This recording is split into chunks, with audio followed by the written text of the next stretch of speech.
Joe Biden has been inaugurated as President of the United States, but what is his policy agenda for the years ahead? And what are the risks inherent in that agenda? Joining me to discuss this is Frans Cronje, Director of the Center for Risk Analysis.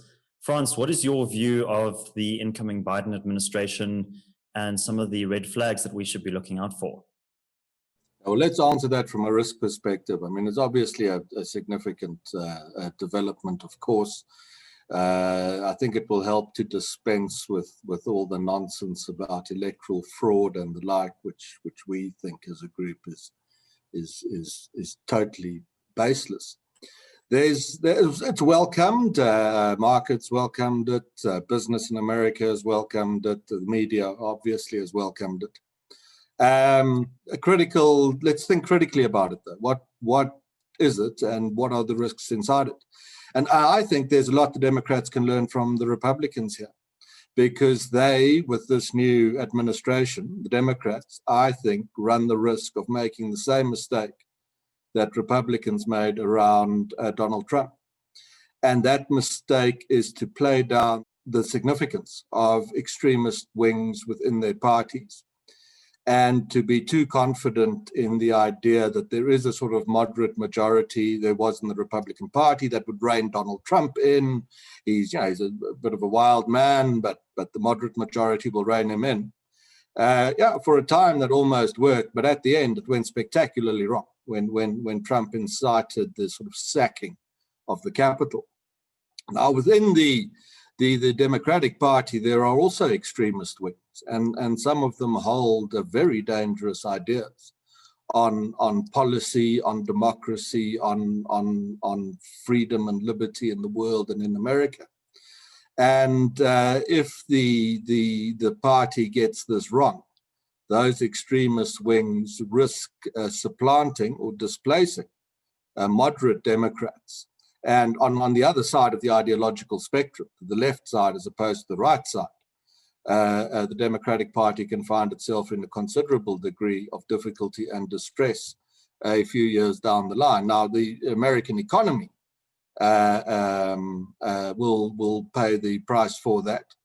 Should extremist left-wing opinion out of the Democratic Party be translated into government policy, the consequence must be, it can only be, to reduce American competitiveness and therefore the return on American assets.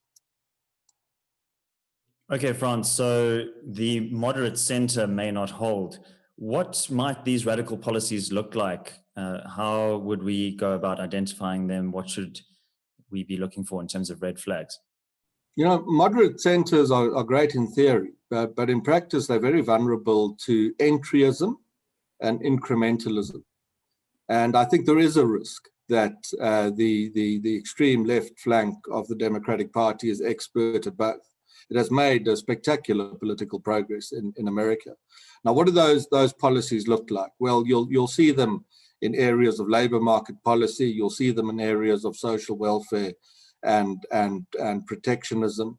You'll see them in areas of taxation, and you'll see those policies in areas of the environment in a manner in which they add costs and administrative burdens or red tape to American companies and investors that will have the effect of undermining innovation, entrepreneurship, and the kind of zeitgeist that has been so important to the growth of the American economy. One area that they might be quite successful in, and this is a very controversial idea for many thinkers in the US, in fact globally, is that a more open immigration policy could have the countries that attract immigrants do terribly well. And the reason is that immigrants are by their nature innovative risk takers, and opening the American economy to higher levels of immigration,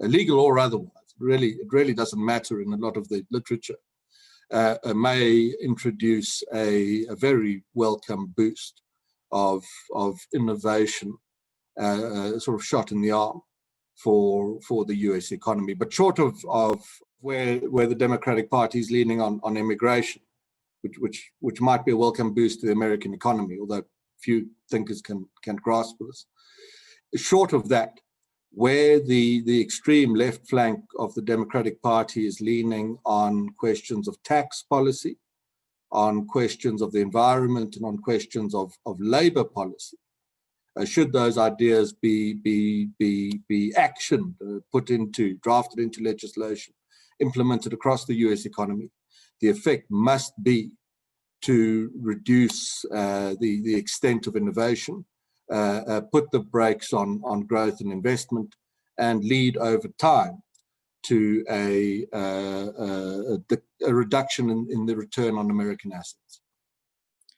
Well, thanks very much, Frans. I think that the next few years will be very telling in terms of US domestic affairs, but also the implications for the rest of the world, both economically and politically. That's it from me, David Ansara. Please remember to like this video, subscribe to the channel, and check out the link in the description below to our 30-day free trial. Until next time, take care.